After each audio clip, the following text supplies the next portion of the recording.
और जी आपने वो एक बार नफ्स का बताया था कि नफ्स पे हाथ रख के 3 दफ़ा अल्लाह कहना 3 है। बार अल्लाह वाली दुआ कर दे। तो वो किस लिए है? वो सब चीज़ क्योंकि मैं आपको तब फ़ोन करता हूँ जब मेरे सिर से बिल्कुल पानी गुज़र चुका होता है। मेरे सारे बहाने, ख़्वाब, बशर्तें सब कुछ खत्म हो चुका होता है ना, फिर मैं आपको फ़ोन करता हूँ, क्या मैं बिल्कुल फँस चुका हूँ, अब आप ही गाइड करेंगे। तो वो किस लिए? जिस तरह मैंने आपसे शुगर का पूछा था, आपने कहा था नवाले एक दफ़ा अल्लाह, फिर सेकंड नवाले के साथ अल्लाह, वो भी करना, तो ये नब्ज़ वाला कब करना है बाबा जी? शुगर के लिए तो पहले 3 वाले एक-एक बार अल्लाह करके अल्लाह कह खा के, जी लेना, वो बिल्कुल। तो एक तरीका इलाज जी, है। जी बाबा जी। इसी तरह नब्ज़ पे आपने उस मरीज़ की दुआ कर देनी है जो बेहोश है, वो दुआ कर नहीं सकता, जी बाबा जी। ठीक है? उसकी नब्ज़ पे जाके अगर आप अपने दिल में डूब के 3 बार अल्लाह कह दें, छोटे बच्चे पे ना कर देना, लेकिन छोटा बच्चा भी अगर वेंटिलेटर पे या कुछ है तो उस यानी 12 साल से जो छोटा है तो उसके माँ-बाप सूरह रहमान सुन लें। जी बाबा लेकिन कोई बालिग है, बड़ा है, तो आप दुआ करवाने वाले जितने लोग हैं, अगर उस बंदे को दुआ करानी है, वो नहीं है, होश में ही नहीं है, कोमा में है, वेंटिलेटर पे है, हालत सीरियस है, तो उसकी नब्ज़ के ऊपर डूब के 3 बार अल्लाह कह दें जी। जी बाबा जी। और 24 घंटे के बाद देखें उसका क्या हाल है। ठीक है बाबा जी। और अगर आप लास्ट जा सकते हैं तो अगले दिन भी करें और जी फिर बाबा जी। अगले दिन 3 दिन कर सकते हैं तो करें, नहीं तो ठीक है एक बाबा जी। बार ही कर दें। ठीक है। दूसरे शहर में है, जैसे एक अल्लाह, आप तो फौत हो गए हैं, आज से 6-7 साल पहले शायद हयात साहब एक थे, कराची में, आई थिंक FIA के वो डायरेक्टर थे या पूरे सिंध के चीफ थे। उन्होंने बड़ी मेन कोई हाई फाई इंक्वायरी की थी, उसमें भी इंटरनेशनल फोर्सेस इन्वॉल्व थी, लेकिन वो सारा कुछ सामने ले आए प्रूफ्स के साथ। तो उनको सजा के तौर पे या उनके अपोनेंट्स ने उन्हें कोई इस तरह की चीज़ खिला दी गई या इनहेल करा दी गई कि उनके लंग्स डैमेज हो गए, बड़े बुरे फाइब्रोसिस हम उसे बोलते हैं, IPF। लंग्स बड़ी तेज़ी से उनके सॉलिडिफाई हो गए या बिल्कुल स्टिफ हो गए, ऑक्सीजन की ज़रूरत और बुरा हाल। उन्हें बताया गया कि वो इंग्लैंड जाएं और वहाँ पे इलाज शायद हो जाए या फलां जगह पे UK या अमेरिका में, या लंग ट्रांसप्लांट या कुछ इस तरह करके। लेकिन वो भी कीनिया गए थे किसी वजह से। अब कीनिया जाके वो जिन्होंने अटैक करना था उन्होंने कर दिया और उसके बाद वो खुद ही वो हमदर्द भी बन जाते हैं, तो बेचारे कीनिया में कोलैप्स कर गए, वेंटिलेटर पे चले गए। मुझे उस वक्त कोई स्टोरी नहीं पता थी। उनके साथ जो नंबर 2 उनका सबॉर्डिनेट था, बड़ा डेड ऑनेस्ट, वो भी ऑफिसर था, वो उसको पता था ये सारी खेल, क्योंकि दोनों वो कर तो बैठे थे, लेकिन अब दोनों जो थे उसमें से वो बंदा तो हिट हो गया। उनके नंबर 2 जो थे उनका मुझे फोन आया कराची से, तो रोते धोते आपकी तरह उनका मेरे से एक प्यार का ताल्लुक बन गया हुआ था। उनका ताल्लुक आया, फोन आया तो उन्होंने मुझे बताया कि बाबा इस तरह जो है ना, मेरे ऑफिसर हैं और मुझे पता है वो डेड ऑनेस्ट हैं, ये हैं वो हैं और ये वजह है, और इस तरह वो बंदा सफ़र कर रहा है, ईमानदारी की सज़ा और वटेवर जो भी है, तो इंटरनेशनल फोर्सेस उसके पीछे हैं, जो अब वो कीनिया में है, वेंटिलेटर पे है। तो अभी उसकी वाइफ का मुझे फ़ोन आया कि मैं दुनिया में तुम्हारे सिवा किसी पे एतबार नहीं कर सकती। तो शायद ने भी मुझे बेहोश होने से पहले, वेंट पे डलने से पहले तुम्हारे बारे में कहा था कि उसे कहो कि save your self, don't trust anyone. तो कुछ लोग उसने उसे बता दिए या उसे कन्वे किया, तो उसने कहा कि बाबा मेरे से बर्दाश्त नहीं हो रहा, तो ये दुआ मुझे आज आपसे, मेरे साथ उसका ताल्लुक इंतहाई अदब वाला है, हालांकि मेरे से बहुत सीनियर पोस्ट पे भी है, अच्छा इंसान है।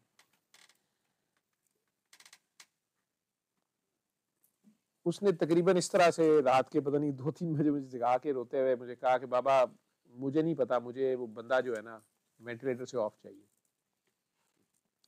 तो मैंने कहा यार उनकी मिसेज को कहो कि वो सूरह रहमान उनके पास लगाए 7 दिन। उसने कहा बाबा 7 दिन का टाइम ही नहीं है, कीनिया वालों ने कहा कि with in 24 hours he is going. तो अभी भी उन्होंने उसकी बेगम को कहा था कि वेंटिलेटर पे डालने का फायदा कोई नहीं है, लेकिन हम डाल लेते हैं, वो टेकिंग ए चांस। तो वो रो रही थी और वो कह रही थी कि मेरे मुल्क वालों को तो पता भी नहीं होगा कि ये अपने मुल्क पे शहीद हो गया या ड्यूटी पे शहीद हो गया या कुछ। वो अब मुझे कह रहा है फोन, 7 फुट का बंदा है, बड़ा तगड़ा किस्म का पठान और जाला जिसे कहते हैं ना पागल दिलेर है। वो पता नहीं किस तरह से वो टूटा, जैसे वो तड़पा, उसका तो कोई ब्लड रिलेशन नहीं था उससे, एक सीनियर और जूनियर का रिलेशन था ना, वो अपने सीनियर के लिए इस तरह तड़प रहा था।